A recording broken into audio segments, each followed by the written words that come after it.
The Messiah said, "When you come to know yourselves, then you will become known, and you will realize that it is you who are the sons of the living Father. But if you will not know yourselves, you dwell in poverty, and it is you who are that poverty." Maganda ang ating pong hapon, pinakahihintay.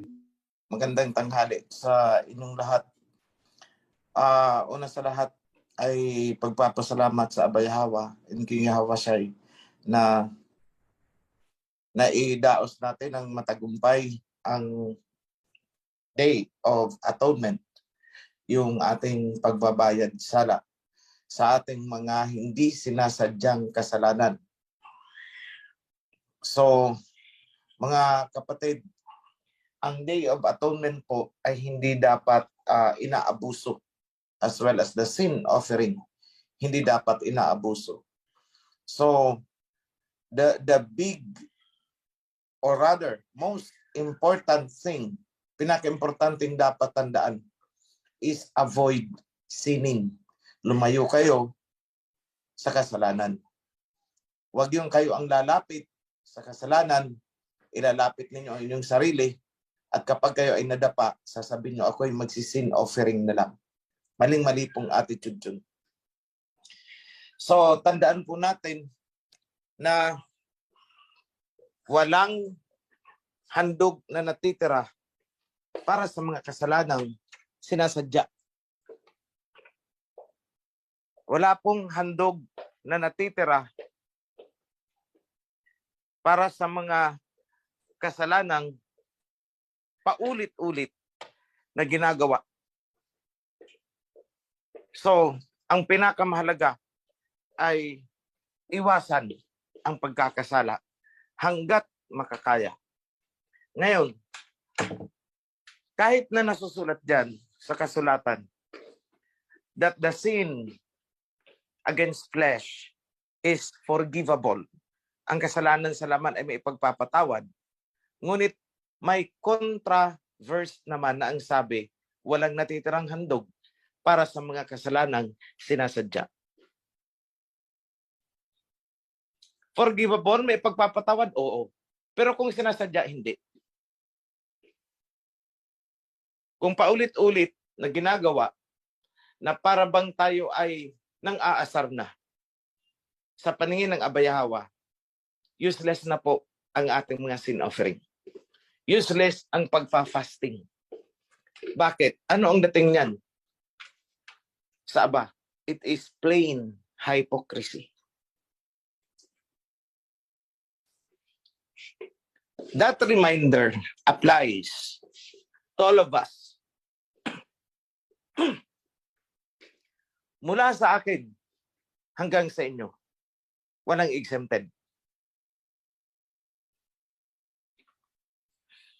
Panatilihin nating maging matuwid, righteous, sa malaki o maliit na bagay. Maintain righteousness. Dahil kung hindi, wala namang pagkakamali na walang katapat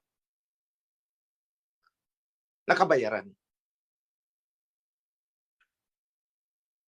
Kumbaga, in every action, there is a reaction.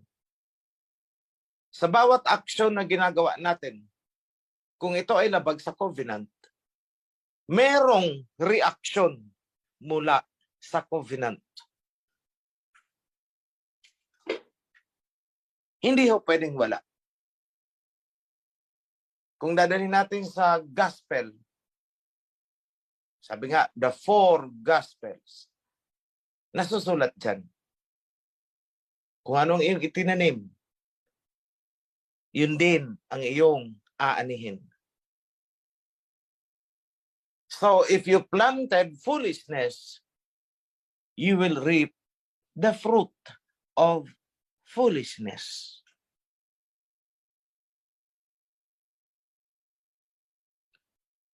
If you planted a good fruit, you will harvest a good fruit.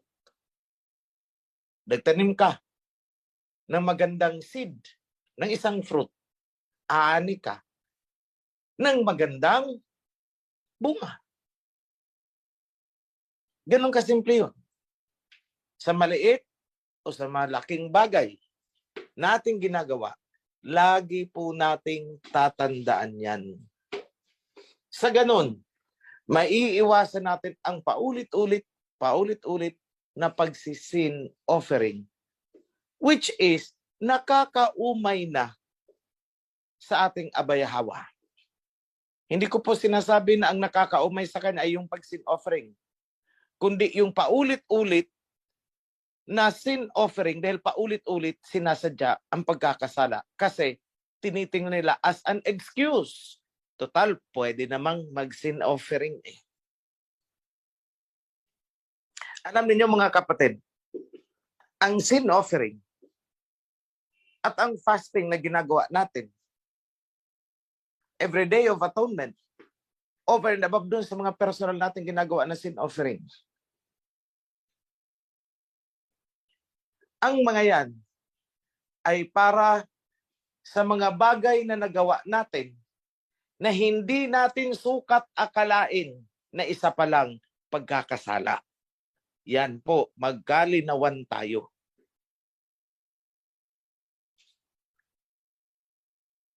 Ang mga yan ay para sa mga nagawa natin na hindi natin sukat akalain na mali pala. Akala natin tama. In such cases, you have the sin offering. In such cases, you have the Day of Atonement. Sana po, klarado sa inyong lahat yung sinabi ko. Sa ngayon, ibinabango natin, muling itinatatag ang kaharian na natunaw. Muli nating binubuo. At hindi rin natin sukat akalain na itong ginagawa natin sa akala natin ay ganun-ganun lang, hindi natin sukat akalain na ito pala ay fulfillment ng prophecy.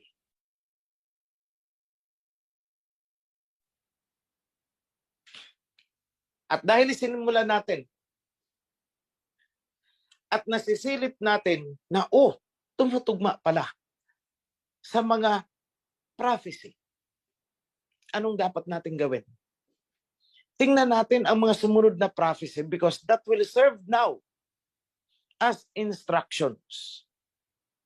Honestly, nung na-realize ko yan at sinusundan ko na ang mga prophecy, doon ko lang napagtanto na ito palang tinatawag na mga prophecy ay hindi hula, kundi mga instruction. Mga instruction. Kagabi, nire-review namin ang mga naisulat ni Prophet Jeremiah. Nasulat doon. Na kahit nakapag-verdict na pala ang abayahawa, kung mag-relent agad-agad, pwede siyang mag-withhold ng mga curses na kanyang pinakawalan. Ultimatum pala yun. Pero kung inignore mo pa rin, so be it ang kalalabasan mo. Sa ngayon, marami pa din sa inyo ang hindi lubos na nauunawaan yung aking mga itinuro. Ako'y nakikiusap, unti-untiin ninyo. Kung hindi ninyo kayang gawin sa isang upuan, parang sa pagkain, kung hindi nyo kayang ubusin sa isang upuan upang kumain, gawin ninyong small, frequent meals. Paunti-unti. Tuloy-tuloy lang. Tuloy-tuloy lang. At bawat matutunan nyo, isabuhay ninyo.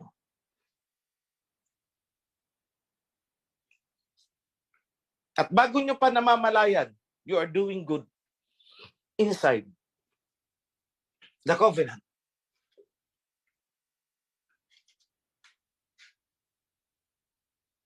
So anong naghihintay sa atin kapag tinupad natin ang covenant?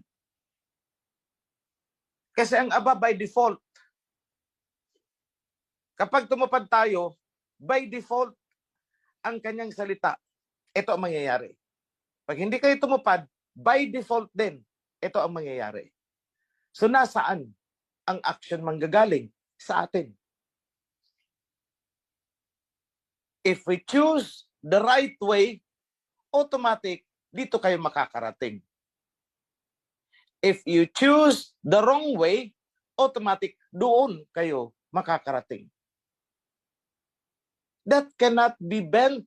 Hindi yan pwedeng baluktutin. Hindi pwedeng ikaw ay lumiko sa kanan at nakarating ka sa kaliwa. Hindi pwedeng mangyari yun. At mas lalong hindi pwede na ikaw ay pumunta sa kaliwa, yet ini-expect mo na makakarating ka doon sa destination ng mga dumaan sa kanan. As simple as that. Napakasimple. Ang sabi ng ating Messiah, if you love me, keep my commandments. Hindi niya sinabi na if you love me, sing and sing and sing. Kneel and kneel and kneel. Rejoice, rejoice, rejoice. With your drums, etc., etc., magkantahan kayo if you love me. Hindi niya sinabing ganun eh. Eh yun ang nakikita natin sa mga sekta. Mahal daw nila si King Hawashai. Kaya sila ay nag-aawitan, ang ingay-ingay ng kanilang mga sambahan, etc., etc., alive, alive, alive. My JC is alive. LORD, LORD, praise the LORD. Kasi love daw nila ang Messiah. Mali po. Anong sabi?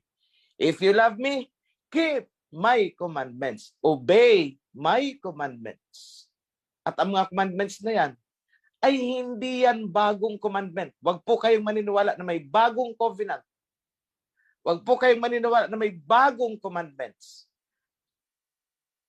Dahil tandaan natin na ang role ng Messiah ay ipatupad ang commandments. At anong sabi niya? Maglaho man ang langit at lupa, ni isang guhit, walang magbabago sa mga kautusan.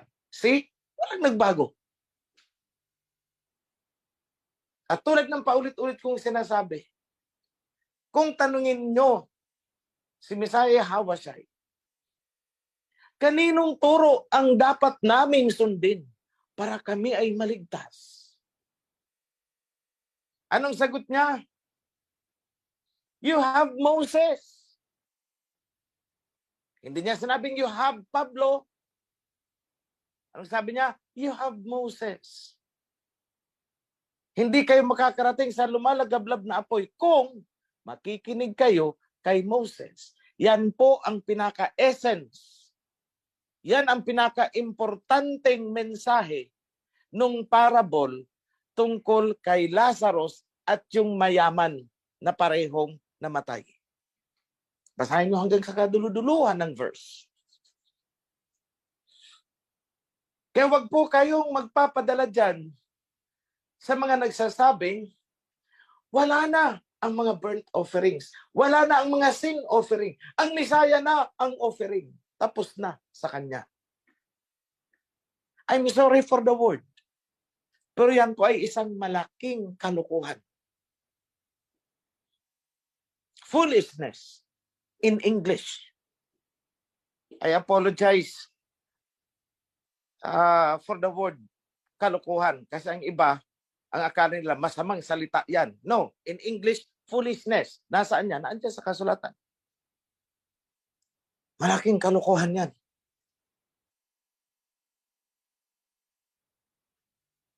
Dahil sinulat ni Prophet Malakay, in the last days, I will have righteous men.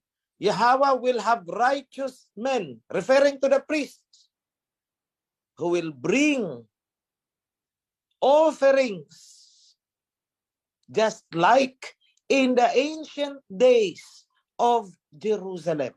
Okay, so anong dinidescribe? In the ancient days of Jerusalem, nag-o-offer sila ng mga handog na sinunog. Yun ang sinasabi ni Prophet Malakay, na kapag sumulpot na, sumibol na ang righteous priesthood, muling babalik yun. At muling ngang bumalik.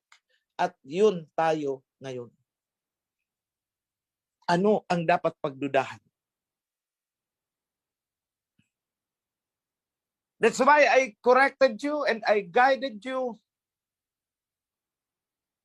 tungkol sa tamang pangunawa sa kasalanan, pagiging matuwid, at kapatawaran. Which is, hindi ko akalain na since I started 3 years ago, yung activity pala na yan ay naisulat sa John chapter 15 and 16, kung hindi ako nagkakamali. The messenger of the covenant will teach you. Tuturuan kayo. Malay ko ba naman na yung ginagawa ko ay fulfillment pala ng mismong salita ni King Yahweh bago siya umalis. Hindi ko naman ginawa ito para lang papilan yung nasusulat. No. I didn't even know that it is there, written. Hindi ko alam.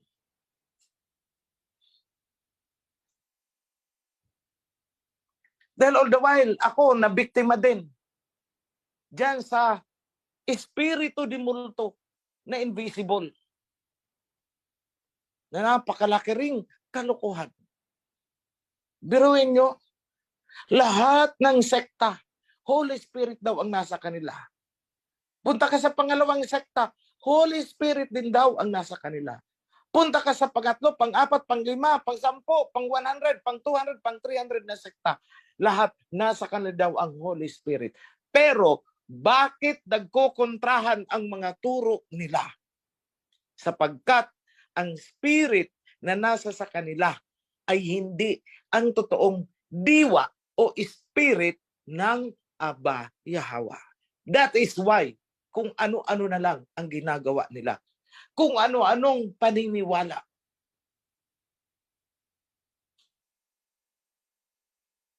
Whereas tayo na naandito sa loob ng covenant ay hindi nagkakamali. Bakit? Ipinakita sa atin. Na-decode natin ang buong kasulatan from cover to cover. That is why sinabi natin, ang daming mali dito sa mga kasulatan nito. Sasabihin nila, anong karapatan natin para itama yan? Anong karapatan natin para baguhin ang isinulat nila? Ang sagot dyan, ang nagtama sa isang mali ay ang kabilang nasusulat ng isa pang propeta. Ngayon ko naintindihan bakit paulit-ulit ang kasulatan ng mga prophets, halos iisa ang tema. Kumbaga iisang topic, iba-ibang paraan lang ang pagkakasalita nila. Ngayon ko naintindihan bakit paulit-ulit. Yung pala, para just in case nasira, natamper ang sinulat ni Jeremiah, natamper ang sinulat ni Prophet Isaiah, meron pang nasusulat kay Prophet Daniel, meron pang nasusulat kay John, Revelator, meron pang nasusulat kay Prophet Amos, Nahum, Hagay, at doon mo huhugutin para itama ang mga namali doon sa part. Nagbabaliktaran yan. Ang minali sa New Testament, makikita mong tamaan doon sa Old Testament. Yung pala, kaya pala ganun. And all you have to do is hingin sa alahayam out of selfless, hindi selfish ha, out of selfless motive. Hilingin mo ang tamang pangunawa. Makikita mo. Ipapakita niya sa'yo. Pero kung ikaw ay mananalangin, na ituro mo sa akin, Aba, kung ano ang tama. Dahil ako'y magtatayo ng sekta, hihiwalay ako dyan kay OHC. Hindi sa'yo ituturo. Hindi sa'yo ituturo kung anong tama. Bakit? Kasi iba-violate mo yung utos ni King Ahawashai na one flock, one shepherd, one voice, one command. Yun ang lalabagin mo. Pansarili mong interes. Gusto mo kasi magtayo din ng sekta. Gusto mo rin kasi magtayo ng sarili mong grupo. To glorify yourself. Maling-mali ang motibo mo. Asahan mo, hindi sa'yo ipapakita kung ano ang tama at kung ano ang totoo. You are a lost man in the desert. Ganyan po ang nangyari sa mga nagkora na nag-ambisyon pala. Nag-ambisyon pala na magtayo ng sariling sekta, grupo. At gagamitin lang pala yung mga katuruan na inilabas ko. Kaya nga, paulit-ulit kong sinasabi, kapag may nagmamagaling sa harap ninyo, at ako, o kaya ang itinuturo ko, o kaya ang covenant, ang pinupunterya, isa lang ang sagot ninyo. Nasaan kayo nung wala si OHC? At ngayon nagmamalaki kayo. Ganun lang kasimple.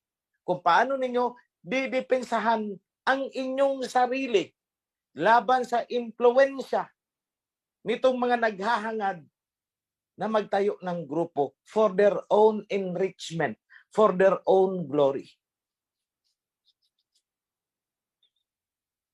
Gusto din yatang bumili ng sarili nilang eroplano.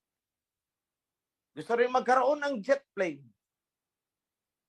But those things will not and will never be given to them. Hindi sa kanila ibibigay. Bakit? Simple lang.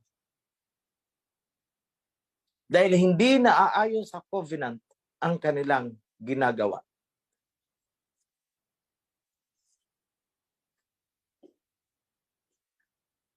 So mga kapatid, yan ang aking reminder sa inyo.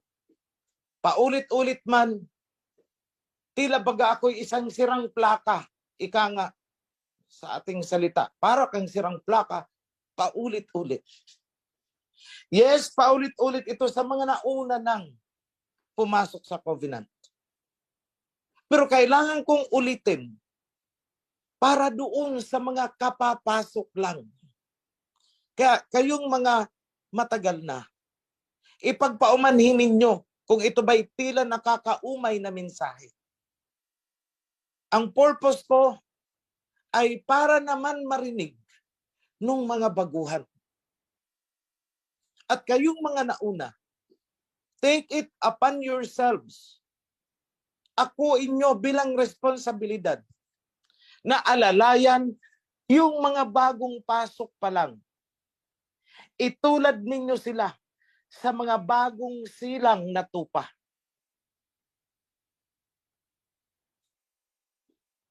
Mahihina, delicate, marupok, and here you are, isa ng muog dahil matagal ka na.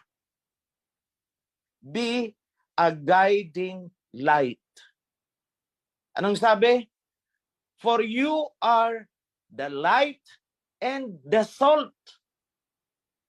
Kayo ang ilaw at kayo ang asin. Para doon sa mga dati na sa atin, please, huwag ninyong gagawin ang inyong sarili. Nakikiusap ako. Huwag sanang kayo mismo pa ang maging dahilan ng pagkakatisod ng mga baguhan. No, hindi tama yun. Hindi matutuwa si King Yahweh pag ganyan ka dyan sa loob na ikaw pa yung kinatitisuran. Maraming nadadapa dahil sa iyo. Ang gawin nyo, harap kayo sa salamin. At tanungin ninyo ang inyong sarili. Ano ba ako? Ano ako sa piling ng chapter na kinalalagyan ko? I'm not talking about financial whatever. It's more of your character. Ano ako? Ako ba'y nakakatulong na pampalakas sa mga kapatiran? O ako ba'y kinatitisuran? Tanungin ninyo ang sarili ninyo, bawat isa sa inyo. Humarap kayo sa salamin. Kausapin nyo ang sarili nyo. Kung ang pangalan mo ay Juan, humarap ka sa salamin. Sabihin mo, oy, Juan, ano ka na nga ba sa kawan? Ikaw ba'y nakakatulong para lumakas ang kawan o ikaw pa ang kinatitisuran? Juan, tingnan mo ang sarili mo. Ganyan po. That is how you examine yourself.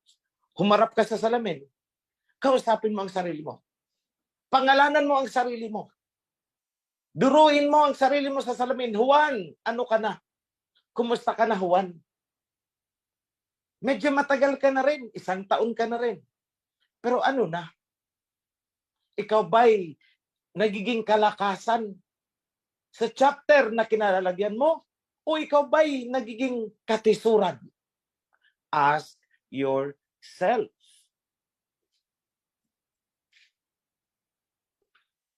Hindi ako nagbibigay ng mensahe upang kayo ay pagalitan. Ako'y nagbibigay ng mensahe upang kayo ay paalalahanan. Magkaiba po yan. Ito'y isang pagpapaalala. And I don't even call this as a rebuke.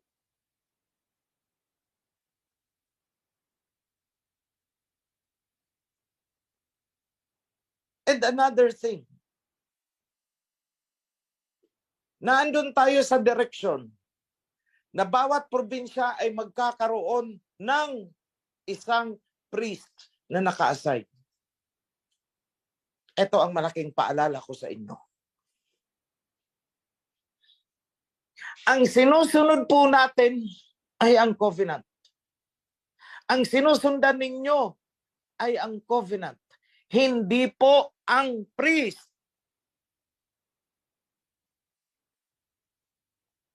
Kaya lagi nyo ring i-examinin ang mga aksyon, salita, at desisyon, mga ginagawa ng priest na naka-assign sa inyo. Naaayon pa ba sa covenant? Kasi kung hindi nyo gagawin yan, baka ang priest niyo ay iba nang may direksyon na tinatahak, sunod pa rin kayo ng sunod.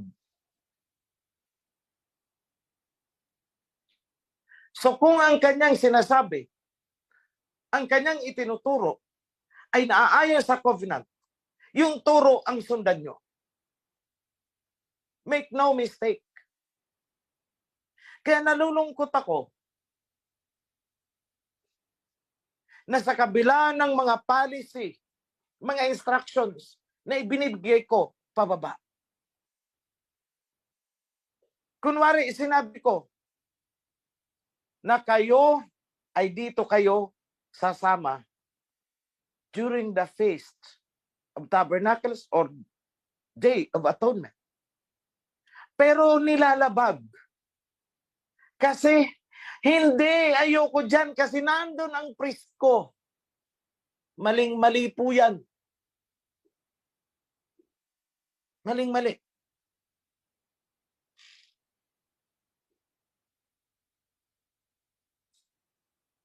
Maling-mali po yung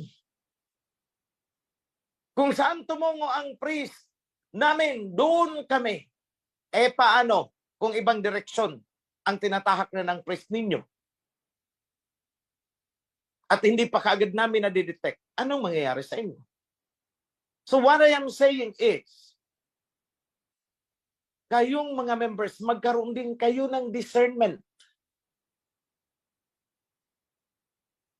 Hindi ko sinasabing ang mga priest natin ay hindi mapagkakatiwalaan. Don't get me wrong on that. Don't misunderstood this message. Ito ay isang safety protocol. Dahil may nakita akong ganyan ngayong Day of Atonement. May nakita ako na ganyan ngayong Day of Atonement. Ayoko dito sa cluster na to. Rather, doon ako kasi nandoon ang priest namin. Mali po. Hindi po yan tama na ginagawa ninyo. And I tell you, napakahalaga ng pagsunod sa instruction. Ma-realize nyo lang yan pagdating ng panahon.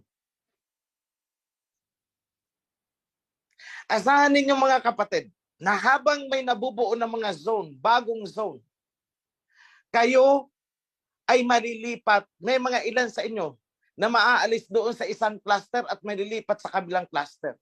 Bakit? Bigyan ko kayo ng example. Kumuha kayo ng mapa ng ating bansa. Tingnan nyo ang lalawigan ng Quezon. Napakahaba po niyan, paakyat hanggang sa north. Diba? Hanggang doon sa gawi ng Baler. Napakahaba. Pero sa ngayon, yung buong Quezon ay ang sentro ay, if hindi ako nagkakamali, ay doon kina Priest Noel. Lukban or something like that, yung area na yun. Pero time will come, darating ang panahon, na kapag binuksan namin ang isang chapter o isang zone sa north, itong mga nasa kalagitnaan ay kailangang magdesisyon. At ang deciding factor dyan ay, saan ako mas malapit? Kung saan ka mas malapit, dumuon ka. Dahil ganyan po kami gumagawa ng strata. Binibilang namin itong lugar na to. Pwede na ito tumayo bilang isang chapter. So, mula dito sa lugar na to, mga members, paakyat, doon na kayo sa north. Dahil mas malapit kayo kaysa kung pupunta kayo sa south. Huwag ninyo kaming rarasonan. Hindi. Ayokong pumunta sa north. Dahil ang priest ko, ang gusto kong priest ay si Priest Noel dahil magaling siya mag-sermon. Mali po. Hindi tatayo ang kingdom pag ganyan ang mga attitude ng bawat isa sa inyo. Hindi tayo mag-i-spread.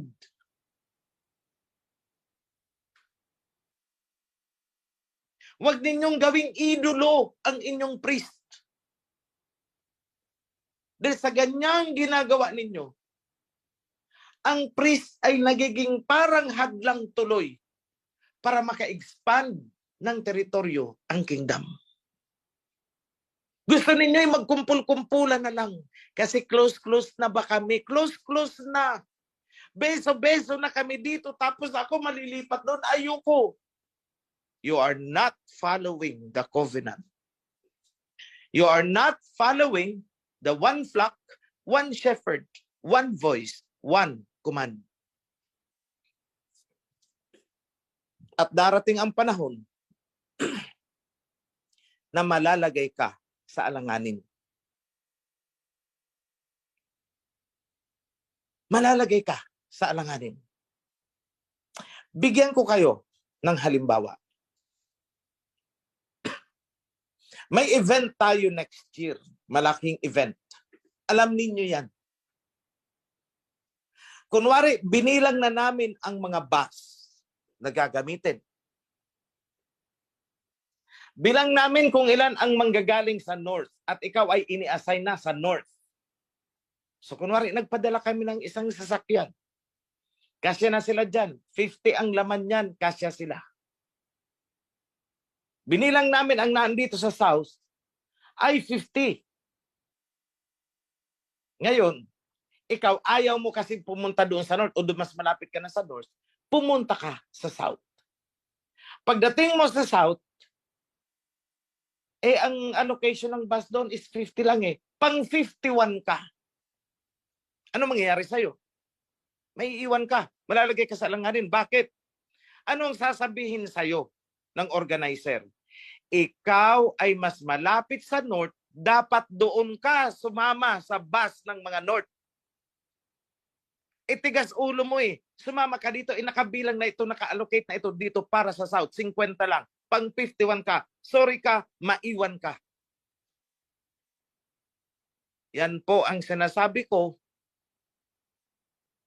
na malalagay ka sa alanganin pagdating sa mga ganyang sitwasyon. Follow instruction. Tandaan ninyo, maraming nalaglag noon panahon ni Moses dahil ayaw sumunod ng instruction. Lagi na lang silang nakikipagtunggali sa kanilang leader. Lagi na lang silang nakikipagdiskusyon kay Moses. Lagi na silang nagrereklamo kay Moses.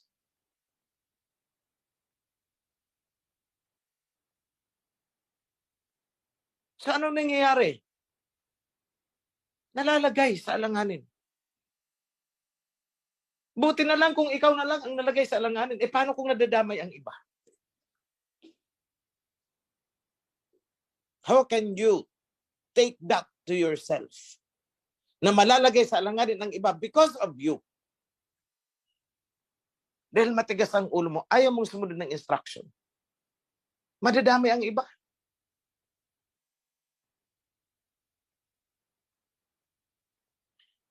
In the kingdom, meron tayong code of discipline.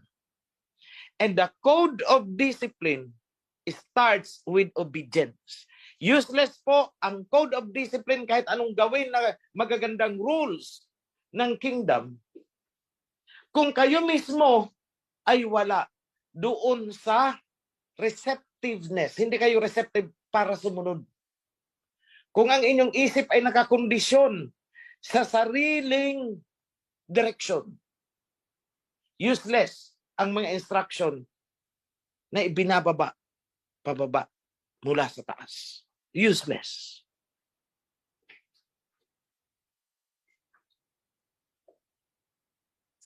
Mawawalan tayo ng efficiency.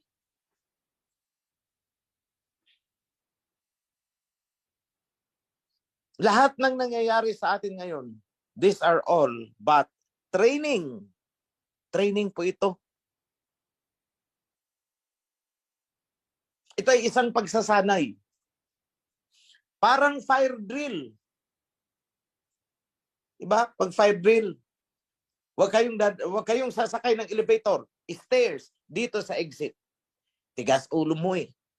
Hindi mo pinakikinggan ang instruction. Elevator ka, elevator ka. Dumating na, nangyari na yung totoong fire. What happened? Ayun, natusta ka sa loob ng elevator. Ilang examples pa ba ang kailangan kong ibigay sa inyo? Para lang maunawaan nyo yung importansya, the importance of following instructions.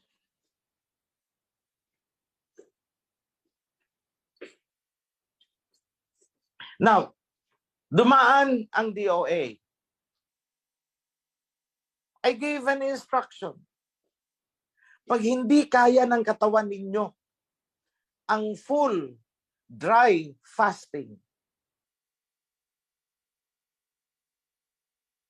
Pwede kayong magbaon kahit isang kapirasong candy lang. Pag naramdaman mo ang sarili mo na ikaw ay magkukulaps at naninilim ang paningin mo, mag-candy ka na.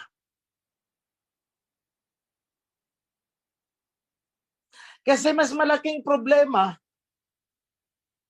kung bumagsak ka at nabagok ang ulo mo, what will happen? Ay naandun ka sa ICU ng hospital. O ano naman ang gagawin ng foundation?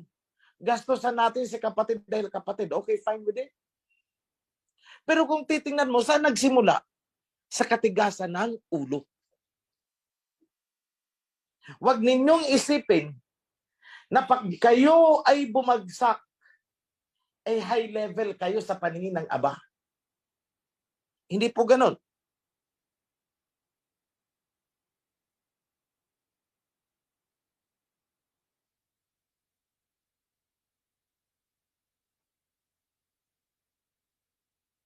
Hindi po ganun.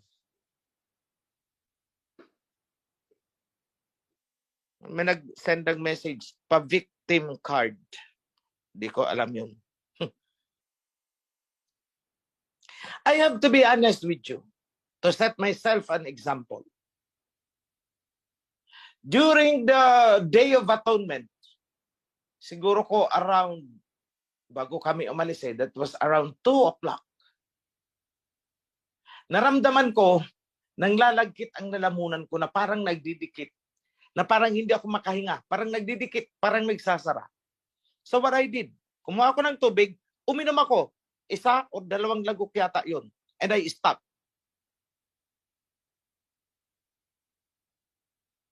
Does it mean na na-violate ko na ang Day of Atonement? No, I did not.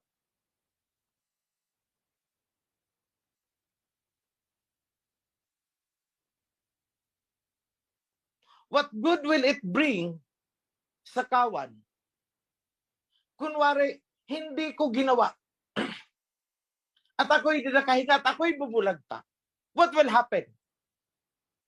Hindi ba't disaster buong kawan? Because the top command is lost.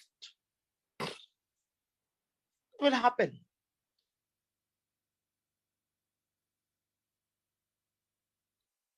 Hindi po mag-glorify ang Aba pag nalaman, ay si ganito, nag-fasting. Ayun, patay. Sa tingin nyo, nag-glorify mo ang Aba kung ikaw yan? You did not. Hindi mo siya nabigyan ng luwalhati. Dahil ang aabutin, pag nalaman ng ibang sekta, kukutyain pati si Aba. O tingnan mo, yung alhayam-alhayam ninyo, nagpapasting kayo, pinapatay kayo. Di ba? Did you bring glory? No.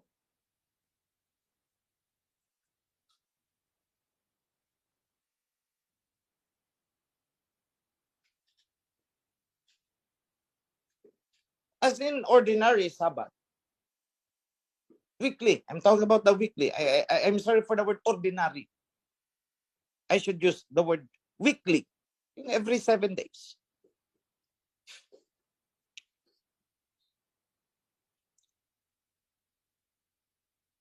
Kung ikaw ay nasa paglalakbay, alam ko narinig ninyo ito eh. Habang ako ay nagdi-deliver ng message, I didn't have the breakfast, I didn't have the lunch, I guess. Wala, alam ko kasi rush na yun eh. And so I said, Bro Jun, daan tayo sa drive-thru pakababa ng Skyway. At narinig ninyo, 2 cheeseburger. Good afternoon, sir. Welcome to Jollibee. Narinig nyo yun, di ba? At ang daming nag-react eh. Well, they are not condemning me. They are actually, natatawa sila. Then biglang may sumingit, basag daw. Ang ganda-ganda ng pakikinig. Biglang, bakit sumingit si Jollibee?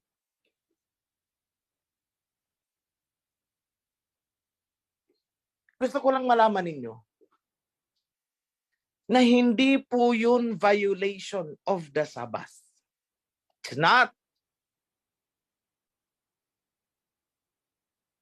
Dahil kung gagawin nating violation yun, then para nating sinabi na mali si King Yahawashai, na ipinagtanggol niya yung kanyang mga disipulo nung inaccuse na bakit namitas ng corn para kumain sa araw ng Sabat.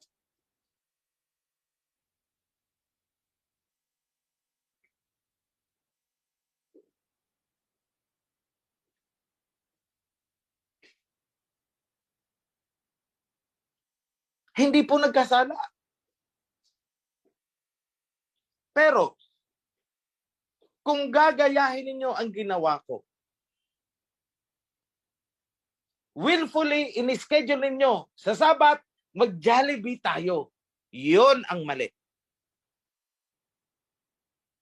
Pwede ka namang mag-Jollibee sa ibang araw eh. Bakit isi-set mo pa sa araw ng Sabat? To such extent na maybe na andun ka sa HOP, nagmamadali ka pa, hindi pa nakapag-closing prayer, umiska po ka na. Kasi mag-Jollibee tayo eh. Hindi mo pwedeng i-invoke yung provisions na ginawa ni King Yahawashai. Hindi, dahil nanadya ka. Di naman pala kasalanan mag-Jollibee. Si King Oichi nga nag-Jollibee. Narinig pa nga namin. So araw ng Sabat, huwag na lang tayong punta ng HOP or magpalit na lang tayo. Mag-Jollibee muna tayo. Yun ang mali. Magkaiba po ang sitwasyon.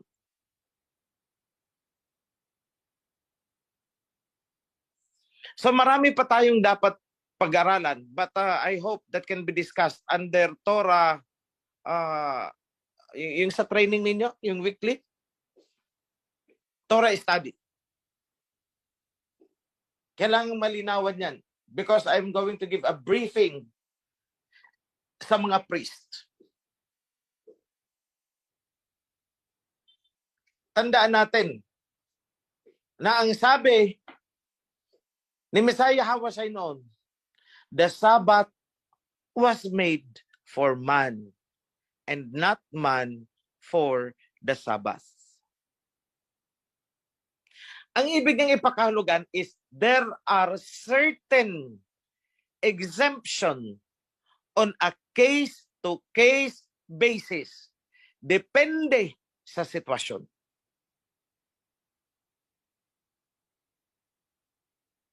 Pero wag natin gagamitin yan na willfully may gagawin tayo sa araw ng Sabat at yan ang iraraso natin. Ibang usapan yun.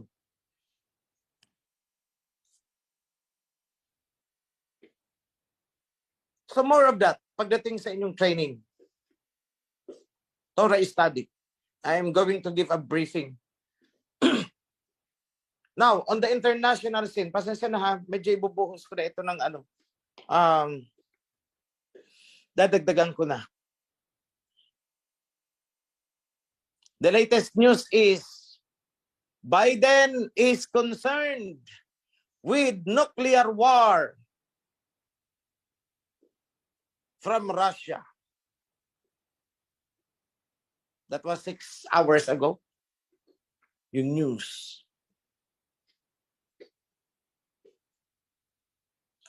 Biden is afraid that Europe and Russia is uniting. Nagkakaintindihan. Yan ang takot niya. Bakit? Alam niyo ba ang nasusulat sa Book of Revelation? That says, during the time, by the time that Babylon has fallen, may nasusulat dyan eh, no one is buying your cargoes anymore. Eh ngayon nagfo-force selling na ang US sa Europe. Anong ginawa ng US? Wala namang ibang suspect sila eh. Nagsalita itong si Biden noon na pwede nilang pasabugin ang pipeline na nagsusupply ng gas papunta sa Europe. He made that statement months ago. At ngayon nga, tatlo ang butas ng pipeline. Sa ilalim ng dagat, tatlo ang butas. So, ang Europe ngayon, nawalan ng pag-asa na masupplyan ulit ng gas. Kahit na magkasundo na ang Europe at ang Russia, hindi makakapag-supply ng ganun-ganun ng Russia kasi butas na ang mga tubo.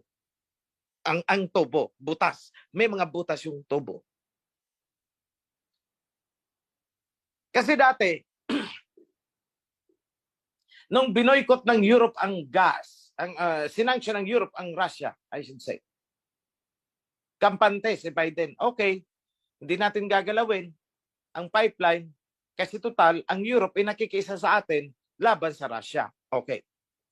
Pero, nung lumambot ang Europe, nung lumambot na ang Europe, dahil wala na silang gas, kalabanin mo ba naman ang supplier mo? Nung lumambot na ang Europe, eto na si Biden. Tinutuhanan niya yung banta niya na sisirain ang pipeline. Kasi ayaw ng Amerika na magkasundo ang Europe at Russia. Ang Europe nagigipit na, magwi-winter na, walang gas. So, obligado silang makipag-usap at makiisa sa Russia, and America would not want that. So, what America did? Pasabugin ang pipeline. So, nung sumabog ang pipeline, umentra ngayon ang mga negosyante ng Amerika. Nagbebenta sila ng gas papunta sa Europe at skyrocketing price. Sobrang mahal. So Europe is finally awakened. Loko-loko kang Amerika ka. Pinagbigyan ka namin nung galit ka sa Russia. Pinagbigyan ka namin, sinanksyon namin ang Russia. Ngayon nagigipit kami, magwi-winter na, wala kaming gas. Makikipag-negotiate kami sa Russia para padaluyan ng gas, supplyan ng gas, ang Europe. Tapos ganito, Biden, ang ginawa mo, pinasabog mo ang pipeline. So, Europe is awakened. So, don't be surprised. Huwag kayong magtataka. Kung matupad ang nasusulat dyan sa Revelation na pinagkaisahan ng mga bansa na ilugmok ang Babylon. No one will buy your cargoes anymore. Mababaliktad na. Noon si Babylon ang nagsasanction. Cannot buy nor sell unless you accept my power. Pero ngayon mababaliktad. Magagalit ang mga bansa sa kanya. Basahin nyo yan, nasa Book of Revelation, nung kinundem ang woman, the mystery Babylon, basahin nyo mabuti. Nandun yung sinasabi ko. Kukutsain nila. Bakit? Nakita na nila. Ayan ang totoong ugali ng nagpahamak sa inyo. Nagdurusa kayo Europe, nag-aalsa na ang mga tao, rally dito, rally doon, then nahihirapan na sila, magwi-winter, mafo-frozen sila. Walang gas. At kaya sila nandun sa sitwasyon dahil sa mando ng Amerika na makisama sila dapat sa pag-sanction laban sa Russia. Pinutulan sila ng Russia ng gas, gutom ang Europe. At para hindi makapagkaroon ng negotiation again, ang Europe sa Russia, pinasabog ang pipeline. And so, the book of Revelation is more likely to be fulfilled very soon. Dahil kunting bansa na lang sa Europe ang may loyalty pa sa Amerika. Lahat ngayon nag-iisip-isip na.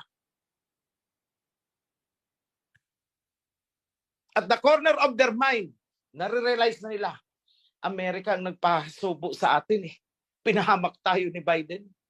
Kung hindi tayo, kasi napakasimple yan eh, kung hindi tayo nakisanction, sana wala naman tayong ganitong problema eh.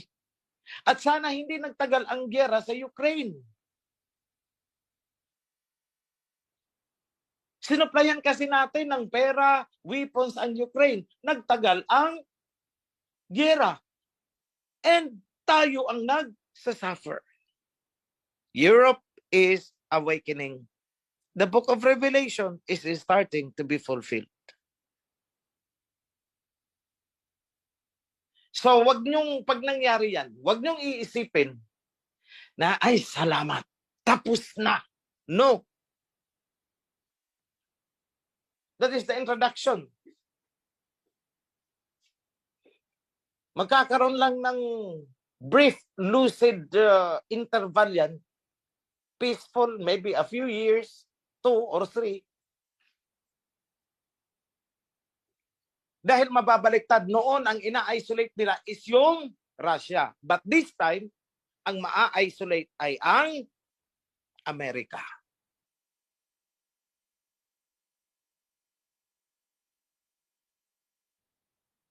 At anong gagawin? Pag na-corner ang Amerika, economically, magkikreate sila ng digmaan. Digmaan dito, digmaan doon, para siya ay makapagbenta ng armas. Yan naman ang negosyo ng Amerika eh. Pag-aawayin niya ang dalawang bansa para mabebenta ang kanyang mga weapons.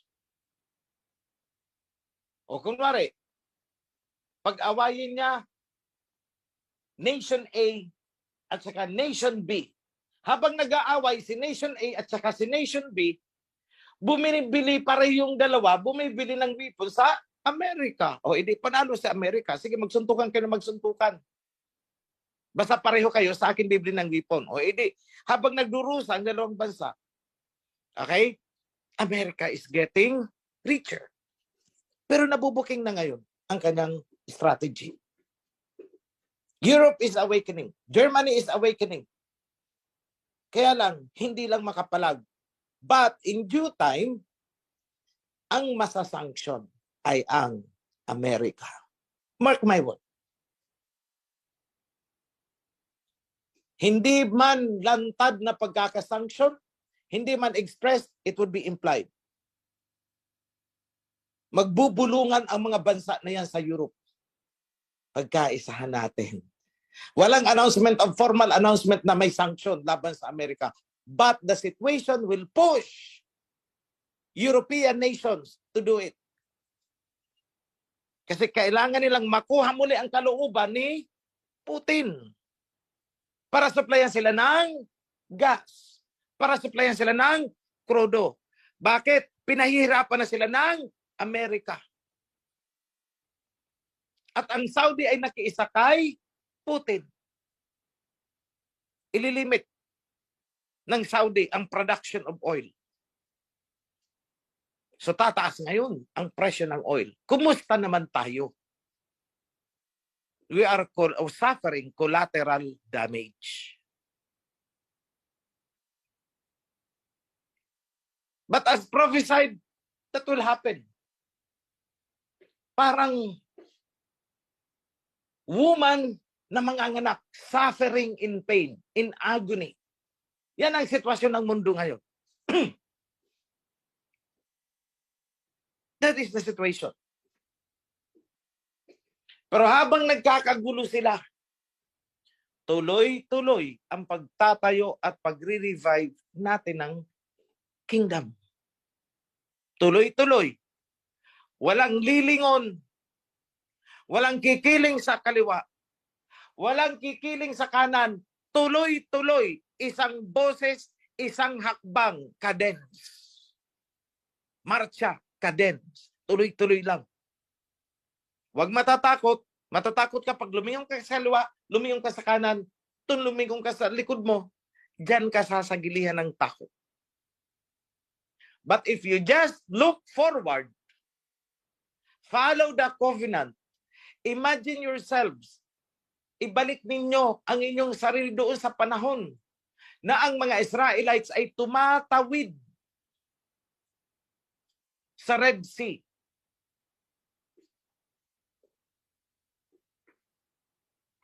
Ibalik ninyo doon sa panahon na ang Israelites ay tumawid sa Jordan.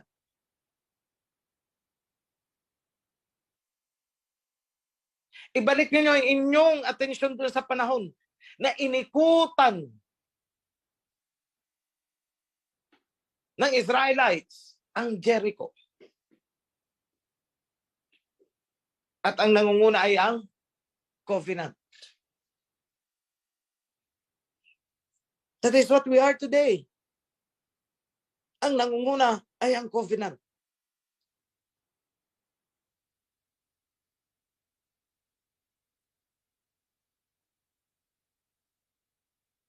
So ipako ninyo ang loyalty ninyo sa covenant. Follow instruction. Huwag titigas ulo. Pag sinabing dito ka sa kaliwa, dito ka sa kaliwa. Pag sinabing dito ka sa banda dito, dito ka sa banda dito. Pag sinabing dito ka sa kanan, dito ka sa kanan. Because we are doing a formation. Diba, mga sundalo, pag nagpo-formation, pag sinabing dito ka sa platon na to, dito ka sa platon, wag kang sasaw-saw doon sa kabilang platon, babatukan ka. That is what will happen to you.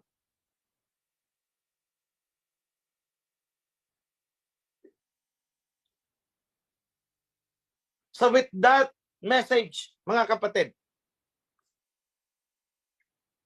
may hihiningin pala ako sa inyo. In your own private prayer, ngayong panahon na to, alam ni Aba kung sino ang tinutukoy kong tao, pero hindi ko pwedeng pangalanan. Isabay ninyo sa inyong panalangin ang isang kapatid na nasa hospital ngayon.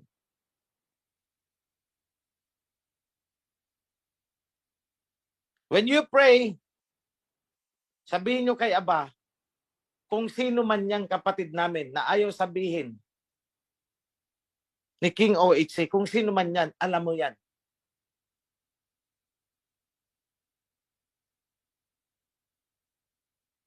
Send healing to that sister. In your moment of silence, in your prayers, which I implore you to do after my message.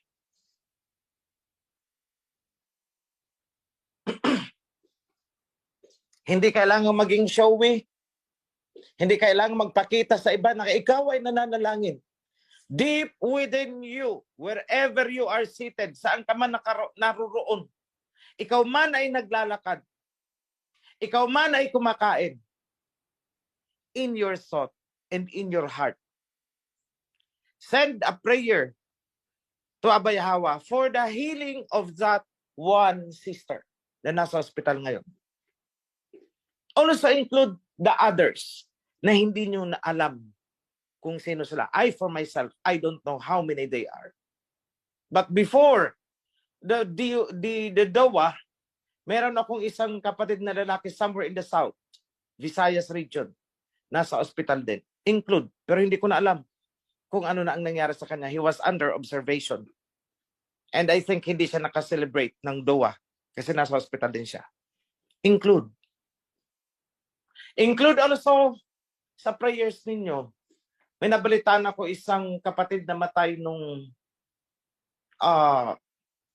I guess it was DOWA on the day itself. Hindi na siya nakasama sa pag-celebrate ng DOWA. Masama na ang pakiramdam niya. Please include the family in your prayer. Not the dead. Do not pray for the dead. Pray for the loved ones. Yan, tatlo yan. So, before I end, let me extend sa inyo. Please raise your hand. Ipinapaabot ko ang blessings. Hinihiling ko ang blessings at pinapaabot ko sa inyo. Mula sa ating Abba Yahweh, na kayo ay magkaroon ng patuloy na malusog na pangangatawan. na kayo ay bigyan ng masunuring puso at isipan na ipagkaloob sa inyo at matanggap ninyo hindi man mariwasang pamumuhay, kundi matugunan ang inyong mga pangangailangan, material man o espiritual.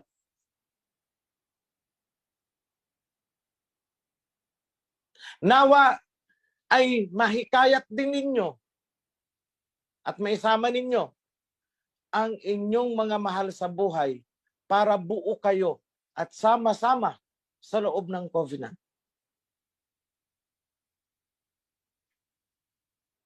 Ipinapaabot ko ang kalakasan, katatagan ng kalooban, perseverance sa ating mga kapatiran sa iba't ibang committee, mula sa Board of Elders hanggang sa mga Kingsguard, mga chapter coordinators, chapter leaders, the priesthood,